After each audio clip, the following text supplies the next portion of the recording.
we're Team Mills. They say teamwork makes the dream work, and we're here to tell you they were right. I'm Jon, the dreamer and logistics. I'm Megan, the caution and the creative. Together, we've spent the last 10 years raising babies and building multiple businesses from the ground up. One thing we know to be true, we couldn't have done it without each other.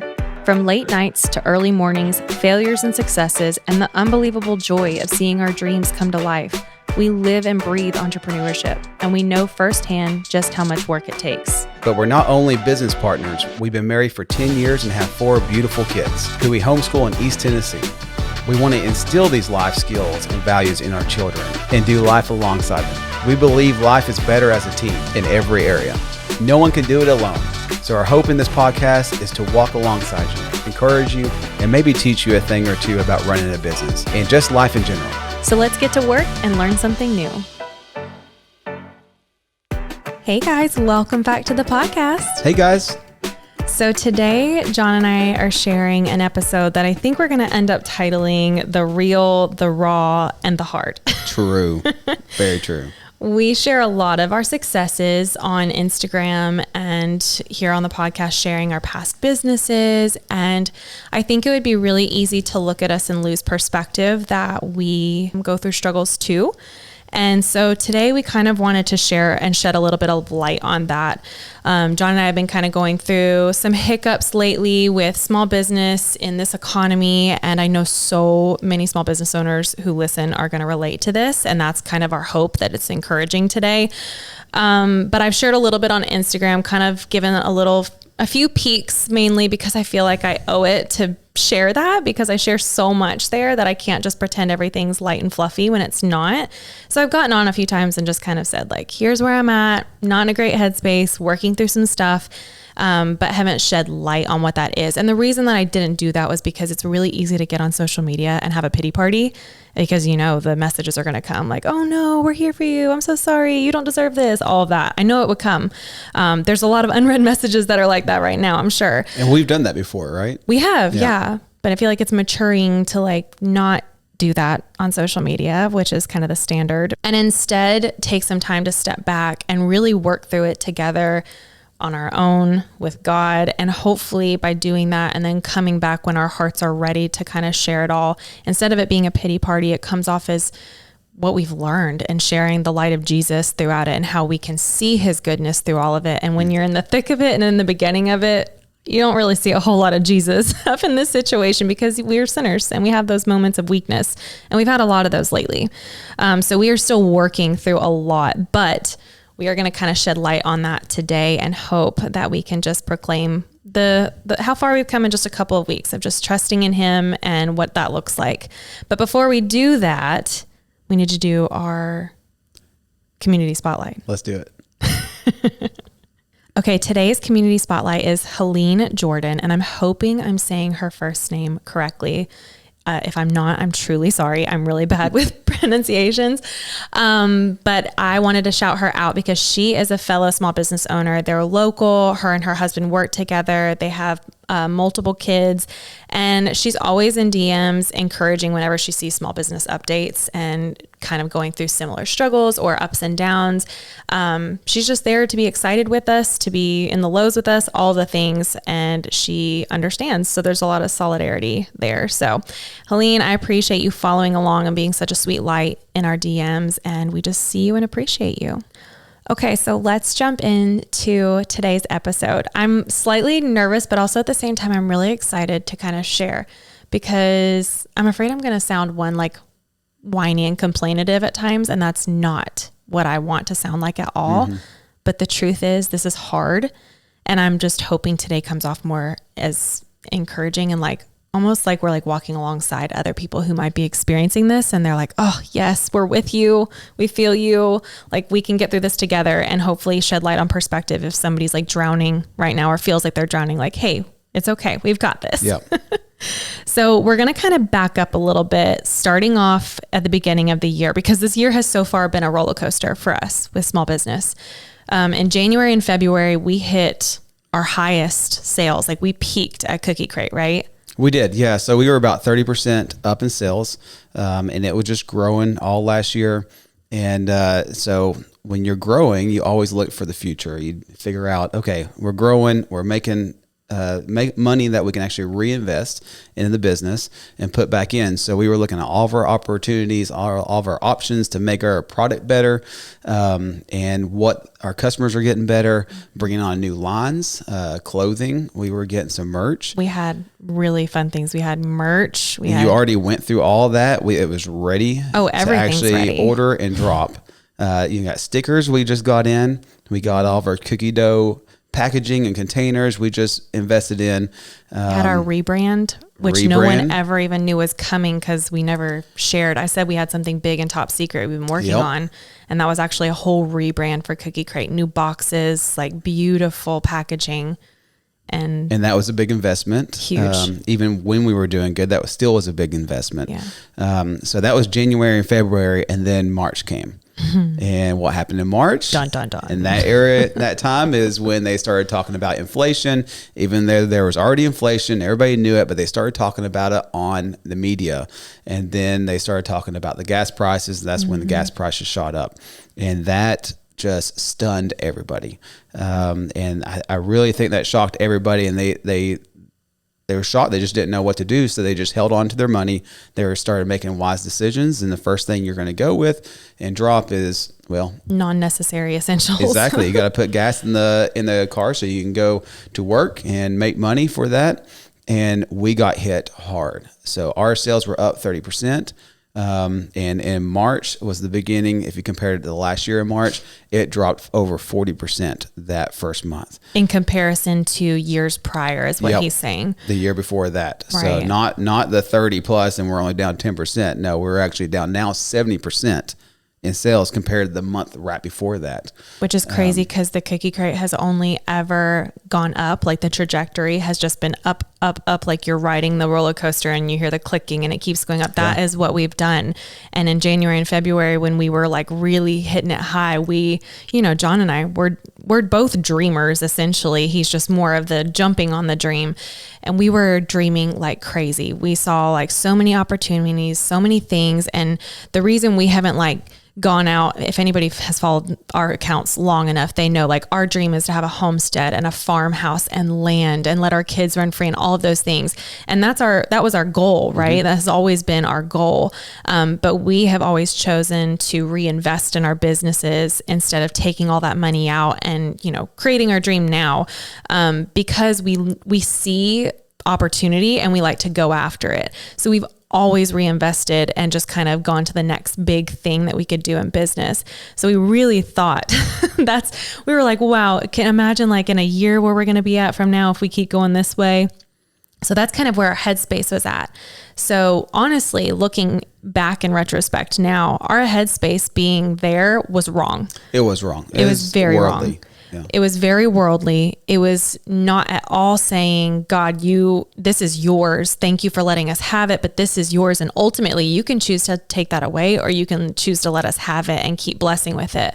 But our minds had gotten clouded and just being successful and excited about it, and not in like a bad uppity type of way where we're like, oh, we're successful now. Ha ha ha. Like it was nothing like that. Our hearts were still good and had good intentions, but we definitely got jaded by seeing, where we could be and anticipating all the things we could do and forgetting like, this might not be God's plan for us, and not giving it over to him.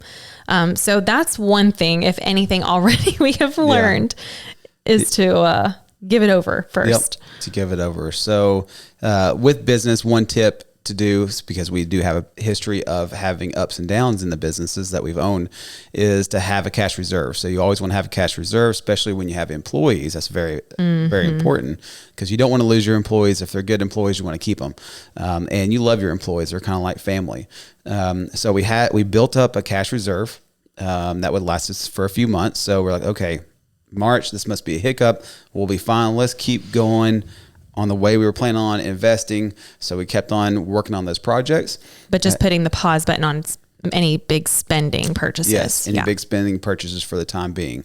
But we kept on working on those projects. So we had them so when things turned, we could go ahead and invest, and we haven't lost any time. Mm-hmm. And then when April came and then May came, and it got worse. and it did get worse. Then our cash reserve was eaten up, and that was just eaten up by overhead. Things just are maintaining expensive. our bills are, all of the bills that pack on with owning a business. Yeah. And it's amazing how quickly you can see your bank account when you own a business just drop. It looks great. And it probably drives Meg crazy because over the years, I'm like, babe, we are doing great. We can invest. Let's do this. And then a week later, I'm like, we have no money. I forgot about that big bill that was coming through. We have no money. We need to sell some more cookies. Oh, wait, we have property tax and overhead and gas and all of the things. Like it's just a lot comes. And if you're not on it, that just stuff catches you all, off your guard. So it's very important if you have a business, build up a cash reserve just in case you go through a situation like this. And that way you're not stressed out right away. You can actually gives you a little bit of time to make some changes. So after those 3 months, we sat down with our CPA and he kind of went over the numbers with us. I did not do well after that meeting. So I kind of went to him and said, okay, hey, if we only sell this much for every month for the rest of the year, for 1 year, how many employees can we keep on staff to make this certain amount that I had in my head? He was like, well, none. So we would have to fire all of our employees and still not be at that mark that I had in my head. So that was a real shocker for us. Very disheartening and very scary, really scary. And I'm not going to lie that I had some really ugly thoughts during those that time and just feelings of just like, well, what are we working for? What have we worked so hard for? There were so many ugly things that went through my head that I'm not ashamed to admit because I know people go through this, but I had so little hope in that moment where I had to throw myself my own little pity party and walk through like, well, why did God bring us all this way? Why have we worked for over a decade for so hard in business to just fail? Like, I don't understand what's happening. I had all these moments, guys. It was like the struggle bus was real. And what I was frustrated with it was something that we didn't do.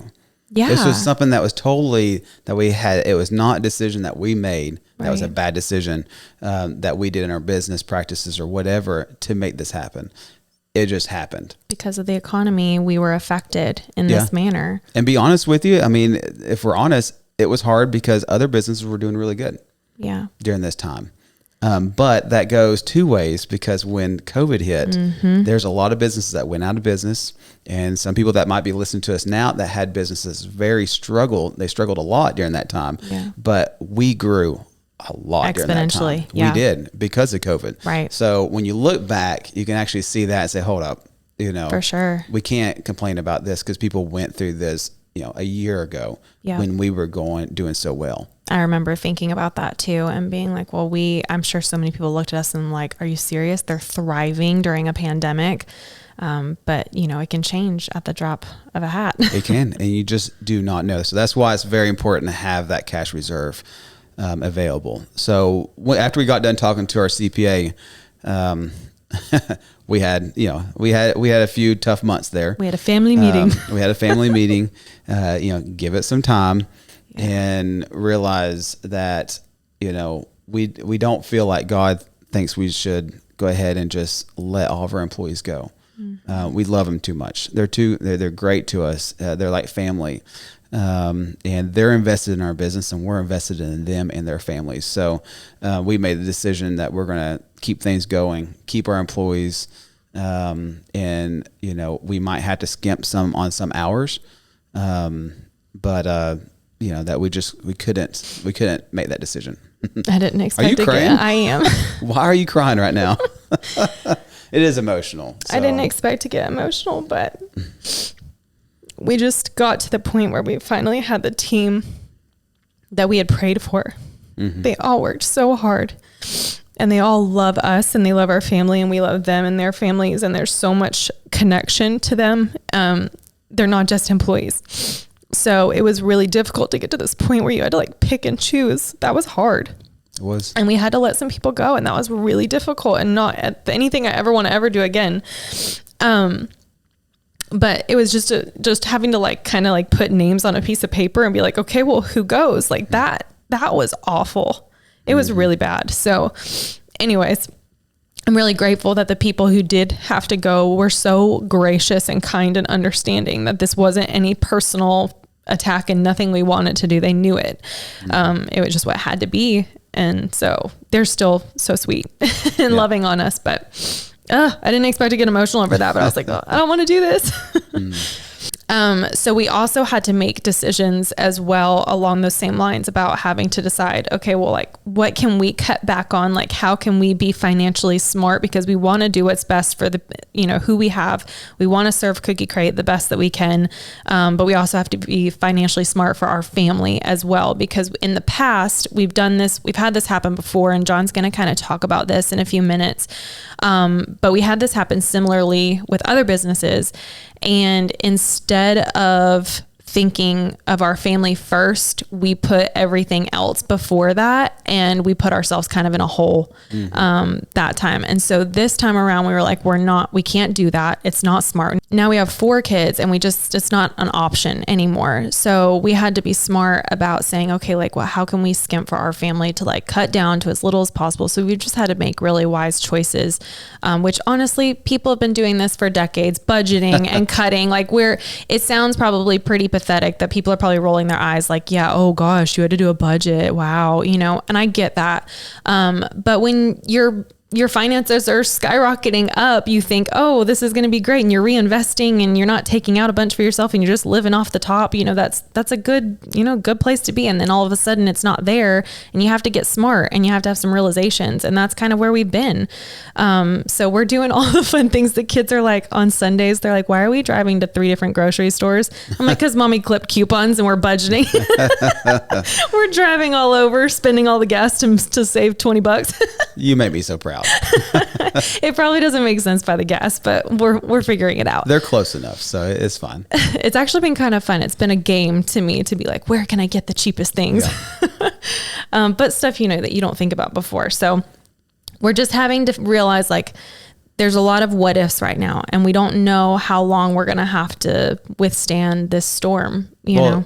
In this storm, we also found out that we're going to be getting audited. Oh yeah, this is true. Okay. The icing on the cake. Yeah. So we're going to get the business is getting audited. So they decided, let's go ahead and hit them with that. And that's been happening for a couple weeks now. Oh, I know. That's been happening for about 2 months now. Has it been that long? It has. Yeah. It's a long process. So honestly, I feel like I'm going to look back at this time and be like, this is like childbirth where I've blacked it out sometimes. Yeah. There's like certain parts you black out for your memory. We found out that our roof was coming in on one of our buildings. So we had to right then put on a $20,000 roof that we were not expecting. So it's like we were getting hit. When the devil attacks, he comes hard. He does, yeah. And it feels like the last couple of months he has been coming at Jon and I. And we also said, I told this to Jon the other night because we were getting snippy with each other because we were talking about all of this, and just, you know how the heat rises when you start talking about all the things that are difficult or what you feel like is going wrong. And I was like, oh my gosh, Jon, we are doing the podcast has been on our bucket list for so long, and we're doing it now, which feels like, why are we doing this right now? Because, things are hard and tight. Mm-hmm. But I was like, we're doing this because we're talking to people, and we're sharing God's love, and we're sharing our love with one another and our teamwork and our relationship. It makes complete sense that the devil's going to come at attacking our marriage and our family and try to break up anything he can where we're proclaiming to be strong. Yeah. And we are strong. And I'm like, no, not in this house, devil. Like, good luck to you, sir. And it was just like this, oh my gosh, he's coming at us right now. Yeah. It's a personal attack. And it took a couple of weeks to realize that. Yeah. So it's crazy that, we're in it, but then it takes a while to actually realize what he's actually doing. Yeah. So all of this has just been happening, and the audit was really, really just felt like the tipping over the, I'm picturing, those Jenga blocks, like just tipping over the blocks and falling apart. Yeah. Late nights of having to go through countless receipts and paperwork and all of the things. Like, it's exactly what it looks like on TV. And to be quite honest, it sucks. Yes. But we are going to come through it stronger for having it happened and being able to say it happened. It's done. Thank goodness. Although you can get audited again, can't you? I have no clue. I don't want to talk about it. Oh, wait, there is something we wanted to share on this topic. Remember, we were talking about this, and we were like, when we got audited in the beginning, when it first started, we were like, there is a lesson that other people need to know here. Yeah. So one of the lessons For small business owners. And this is for small business owners, but then also just regular people.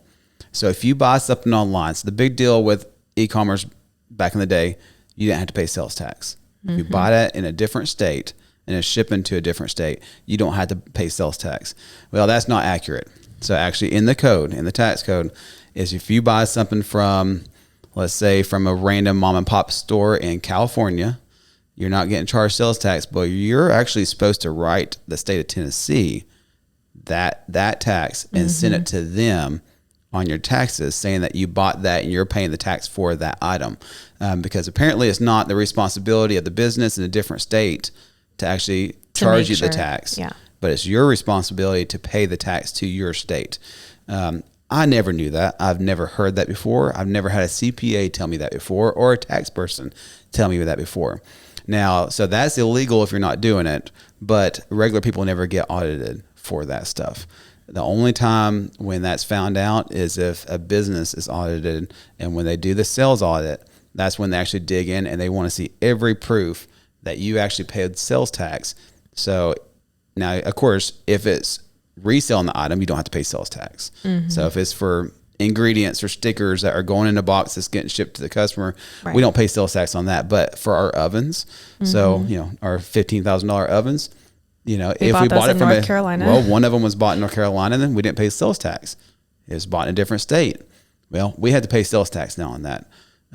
So lesson learned. So if you have a business, you're supposed to be doing that. So if you get tax audited, you will have to pay that back if you're not paying that back now.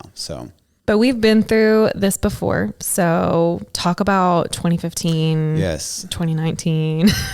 Sure. Business is hard. Business is hard. It's not always just going up. Sometimes it's a roller coaster. So 2015, we had our discount online part store, and it was a big e-commerce store, and we had we ranked really good on Google. So we had a lot of good sales. Things were going great. We had a couple employees that were in there. You were working in there full time with us.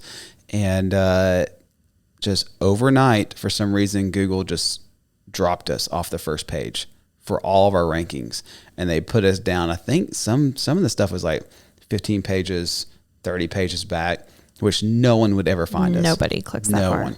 So our sales dropped, and they dropped, I can't remember. It was a big number. It's like 80% in sales. And it hit us hard. And we did not have a good nest egg on that one to keep the doors open for too long. So we had to make a pretty quick decision on that one, which we actually had to lay our 2 employees off that we did have. And that was extremely hard because one of them was a really good friend of mine. And he had he had a family with some young kids. But again, the frustrating part with that is it was nothing that we did. Right. We could have been more prepared as far as having a bigger nest egg for that situation, but we learned from that. Yeah, we learned from that. So, we limped through, we got in debt. I think we were like $100,000 in debt. And then after a while, and then Google hit that button and we got back on the first page again on some of those searches. And then our sales skyrocketed. And then we hired on, and then we started growing again, paying off that debt. Which, looking back, talking about this, I can see, the people that we laid off, they moved on and did bigger and better things, which were best for them. For sure. And then when we started doing well again, and the people that we hired on, one of those people is the person who bought the business from us eventually. So I know God's in the details. I know all of this. But just hearing you say it, I'm like, oh, I see where the puzzle pieces were being moved around. I get it. And there's a chance that we would have hired her if we had those other 2 people that were employed, if we didn't go through that time. So 2019 comes around, and the website was doing okay. It was an old website. For years, people have been telling us that we needed a new website built for us. But it was a scary thing, and it was very expensive. I think it was like $35,000 to build one for ours. And that was for multiple people. That was the cheapest price that we got. Yeah, it wasn't one of those you could just go to Squarespace or something crazy like that. It had hundreds of thousands of backlinks and parts, and 28,000 individual part numbers on there, all individually typed out. So it was a big website. So we finally realized that our sales were keep on going down, and we just, the fix was to get a new website. So we jumped on it, found a local guy that did that for us. When he did that, It jacked up. Things happen. Very nice gentleman, but it just didn't get done correctly. It didn't get done correctly, right. And we lost all of our links. Yeah. For a month, we had no sales. I think we might have had $100 when we were used to $6,000 a day. I remember at that point we thought, wait, we're going to lose our house. Like what's going to happen? Again, on round 2, right? Yeah. Like everything gone. Then what do we do? Yeah. And then we for a month straight, then we're like, dude, you gotta switch it back. I don't care what we paid for this website. You need to go back to the old website, hit that button. He was like, well, it might not work. I'm like, well, it's better than not making any sales that we have now. So he hit that button. We went back to our old website, which is a dinosaur, and then sales picked back up. But a dinosaur that worked. They never went back up to where they were at. That still hurt us. And again, yes, we made the call on feeling like we needed this new website. So we did make that decision, but it wasn't our doing.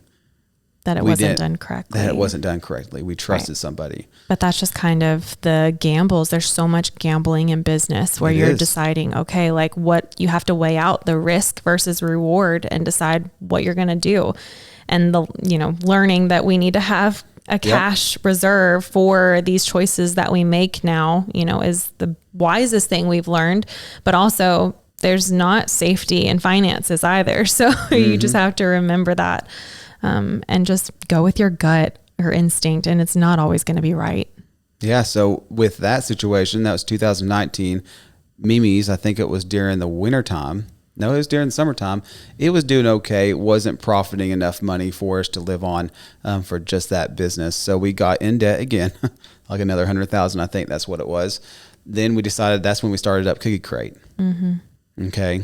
So when we started up Cookie Crate, we realized we wanted to sell Mimi's, so that helped out with some of our cash. We were able to sell Mimi's, and then we realized, discount, we needed to sell discount. Cookie Crate was taken off. We needed to concentrate on Cookie Crate. God has blessed us with this business, and we really needed to focus everything on Cookie Crate. And then that's when we decided to sell discount to one of the employees there. Right. And then you can see, looking back though, where he puts something each time, and we'll talk about that too in a minute, kind of like where we're at now.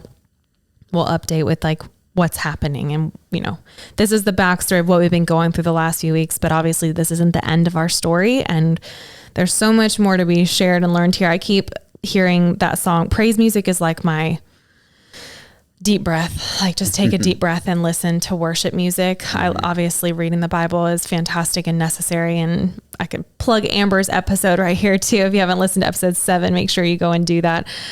Because it's so necessary to be in God's actual physical word. But praise music just gives me like, I can close my eyes and just feel my feelings and just worship. And that song, fires, but it says, you walked me through fires. I'm living out the victory, but that doesn't mean I won't feel the heat. And I've listened to that song over and over. Like God doesn't ever promise us that it's going to be easy, that we're going to have an easy time. In fact, he tells us the opposite. He's honest with us.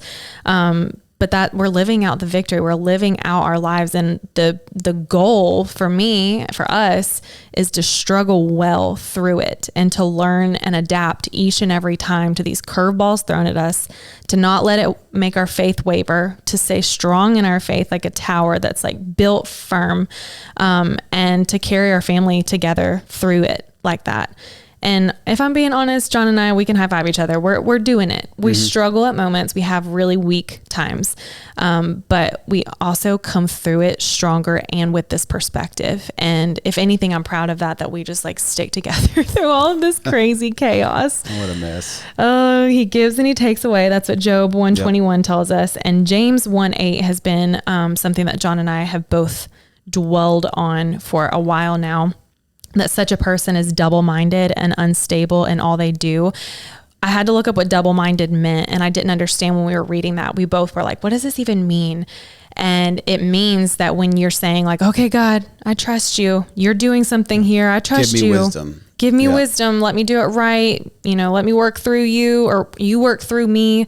But then you turn around and you try to figure everything out on your own, take it back into control in your own hands, where you're questioning every little thing that happens.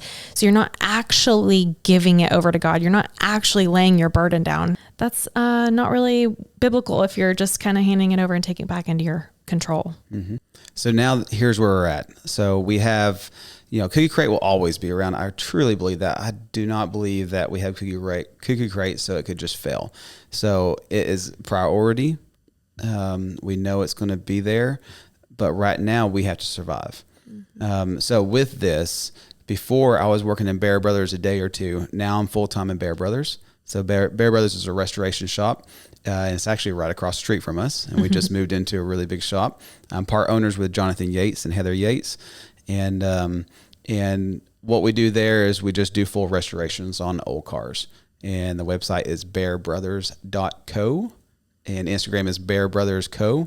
So just I'm do a little. teaching John everything he knows on Instagram. A little shout out there. Yeah, Meg's doing all kinds of teaching at nighttime with me on Instagram and telling me what I'm doing wrong and giving me ideas and saying how stupid I am for not knowing certain things. Don't even. Y'all don't let them fool you. So I'm pretty excited about that. So it's just working out really good because Bear Brothers it's just crazy. It's unbelievable. It's not crazy. Yeah, Cookie Crate going down, but then now Bear Brothers is going up, and it's just owning businesses are just a roller coaster. Well, let's put it this way: with like we said, with each thing in the past, where discount failed, but we had Mimi's, and then Mimi was struggling, but we had Cookie Crate, and we had all these stepping stones. Because we've reinvested and because our wheels never stop turning and because we've chosen to keep dreaming and keep achieving and trying and striving for things, it's just crazy. Now we had Cookie Crate and Bear Brothers happened simultaneously. It was within a couple months. Yeah. And we were like, what is going on here? Why are we always doing two businesses? Why can't we ever just have one? But now I know why. I know why God does this. And if we didn't have Bear Brothers right now, explain what that would look like for a hot second. If Bear Brothers didn't exist and we were the way we were with Cookie Crate. Yeah, we would have to get more and more loans and go further in debt. And then hopefully in a couple of years, get back out of it. Right. Exactly. So we have this sufficient business that's thriving. Yeah. And I love it. And the crazy thing is, it was my passion. Yes. It's something I've dreamt about for 30 years. I mean, it's crazy. And when you own a business, you have to adapt. I think that's the biggest thing, because when you go in those valleys, you have to learn, adapt, find a better way, fix things, look at the equations, change the equations, and make it work. In the Police Academy, they teach you adapt and overcome. There you go. And that's 100%. That's a business owner. And if you don't, that might be the reason why, most businesses go out of business in 2 years, because they don't adapt and overcome. But it's cool to see, if Cookie Crate was thriving and it kept on going in that direction, I would never be able to go full time with Bear Brothers. And Bear Brothers needed it. It needed somebody, one of the owners, full time in there to get it going in the right direction. And that's the way we're going now. So, and now we have an opportunity for Cookie Crate to start from ground zero again and work up with employees that we put there. Right. And that way we can build a team around that. So it's not me, or it's just not you running Cookie Crate. We have a team working together, building Cookie Crate. And then I can continue over at Bear Brothers. Yeah. So it's cool to see what God's doing right now, real time. We can actually see this because of what we went through in 2015, 2019. Our eyes are open. We don't see everything, but we can see where we're going. Right. And when this first all hit, we didn't see any of this. We were just like, wow, great. Another, come on, another punch in the gut. Here we go again. Yep. We had all of that, whiny mess talk going on.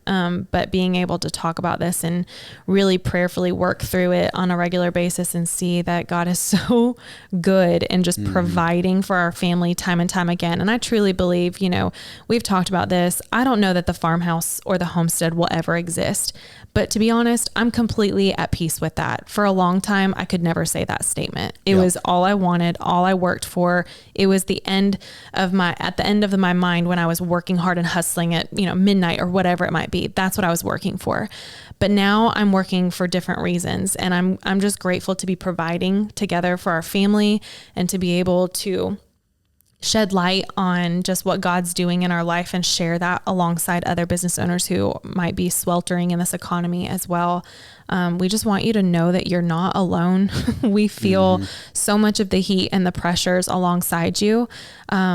I would just say that our recommendation is just to be prayerfully asking God, like, show me where you're at in this. Make it the forefront of my vision. What are you doing here? You might not get the answer of exactly what's happening. I would love to know 10 steps down the road. It's not going to happen. Well, and read James, so if you can get a devotion in James, this is true. That is a big one right there, because this goes over all this stuff. If you can't tell, Jon and I have been stuck in James for a while now, but it's just like, it just keeps coming. Yep. Keeps coming.